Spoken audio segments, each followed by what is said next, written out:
E aí, pessoal, beleza? Vamos falar sobre a história judaica do Brasil. Porque o Brasil também tem raízes judaicas, como país e como nação. A história que eu conto começou no ano de 1492. Na Espanha, o rei Fernando e a rainha Isabel decidiram expulsar todos que não fossem católicos de seu reino, porque eles queriam uma unificação política mais fácil de governar. Uma grande parte dos judeus que fugiram foram para Portugal. Ali, de início, eles foram bem recebidos. Porém, chegou o dia em que o rei de Portugal, Dom Manuel, quis se casar com a princesa da Espanha. Quando ele pediu a permissão para os pais dela, eles lhe disseram que estava todo bem, com uma condição, que o rei de Portugal expulsasse de seu reino todos os judeus, ou convertesse eles ao catolicismo.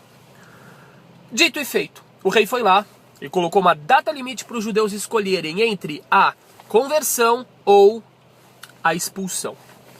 A grande maioria dos judeus decidiu por ir embora, mesmo que para isso tivessem que deixar seus bens pessoais, tivessem que decidir ir para lugares muitas vezes desconhecidos e fazer viagens perigosíssimas, muitas vezes atacadas por piratas.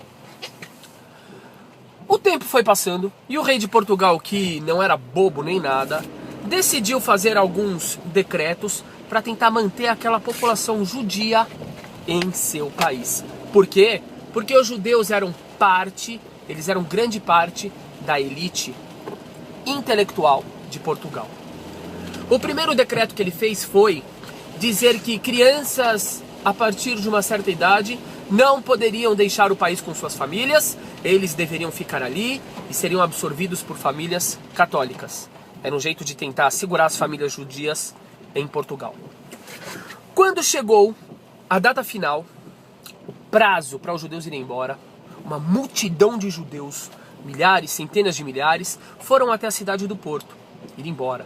Estava tudo reservado, navio, lugar de destino.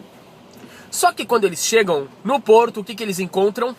Um batalhão de padres, que foram encomendados pelo rei e pela igreja católica local, mesmo contra a vontade do Papa, para converterem os judeus à força. Então eles começaram a mandar os judeus se ajoelharem. Aqueles judeus não queriam se ajoelhar, porque eles não queriam se converter. Foi então que vários padres começaram a jogar água benta nos judeus ou enfiar suas cabeças nas pias batismais, dizendo: agora vocês são católicos e nas terras de Portugal o judaísmo está proibido. Naturalmente, aqueles judeus continuaram se considerando judeus e continuaram praticando o judaísmo. Porém, com o passar do tempo, veio a Inquisição, que era uma espécie de investigação por parte da Igreja Católica para descobrir quem não estava cumprindo o catolicismo de forma adequada. Os acusados eram judeus, protestantes, muitas vezes pessoas que eram acusadas de bruxaria e assim por diante. O que a igreja ganhava? Um controle sobre o povo e seus bens. Como eu disse, o Papa da época não havia concordado com essa conversão forçada. Como vocês devem imaginar, muitos daqueles judeus procuraram fugir de Portugal. E o lugar mais interessante que tinha era as terras do Novo Mundo, entre elas o Brasil, colônia portuguesa. Por causa disso, dizem alguns historiadores que 2/3 da população europeia que vivia no Brasil naquela época era constituída de judeus. Agora você imagina o seguinte: depois de um tempo, a Inquisição, aquela perseguição chegou ao Brasil e aqueles judeus tiveram novamente que esconder a sua origem.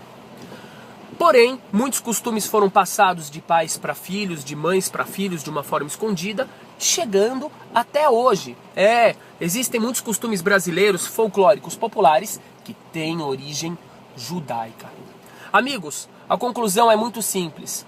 Se milhares de pessoas, dezenas de milhares de pessoas, há 500 anos atrás, eram judeus aqui no Brasil, e seus descendentes continuam aqui, a conclusão é de que existem milhões, ou talvez dezenas de milhões de brasileiros que são descendentes de judeus. Não falei que o Brasil também tem história judaica? Por isso que eu digo, é a história judaica do Brasil. Brasil! Um abraço!